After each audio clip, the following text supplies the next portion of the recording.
C'est un bon réflexe qui a permis d'éviter une catastrophe. Il était environ 7h30 dimanche matin, lorsque le conducteur du train en provenance de l'est de la Pologne a dû stopper net la locomotive en apercevant une anomalie sur les rails.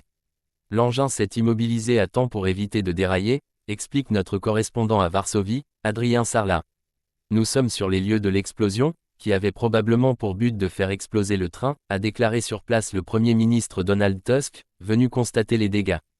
Par chance, les explosifs posés sur les rails n'ont fait aucune victime, et les dégradations n'ont pas fait dérailler le train. Les 2 seuls passagers à bord ainsi que le personnel ont été rapidement évacués. Malheureusement, il ne fait aucun doute qu'on a affaire à un acte de sabotage. Heureusement, il n'y a pas eu de drame, mais l'affaire est très grave, a poursuivi Donald Tusk, sur le lieu de l'incident, à Mika, à 100 km au sud-est de Varsovie.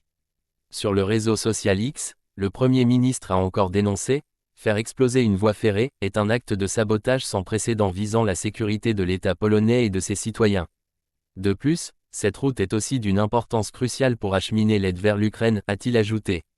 Nous attraperons les coupables. Le vice-ministre des Affaires étrangères de Pologne, lui, désigne les agents du Kremlin comme étant à l'origine de ce sabotage. Il n'y a pas une semaine qui passe sans que nos services ne détectent une tentative de sabotage émanant des services russes. Et si c'était le cas ici, ce serait une escalade conséquente dans les actes hostiles de la Russie.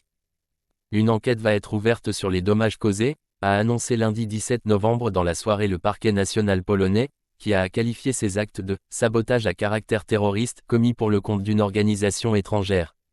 Mardi matin, le comité de sécurité nationale, réunissant notamment des commandants militaires, se penchera sur l'incident. Les autorités ont promis de retrouver les auteurs et les commanditaires de cet acte criminel. Nous attraperons les coupables, quel que soit leur commanditaire, a promis Donald Tusk. Depuis le début de l'agression russe contre l'Ukraine en février 2022, la Pologne, membre de l'OTAN et de l'Union européenne, dit être la cible de tentatives de sabotage orchestrées, selon elle, par la Russie.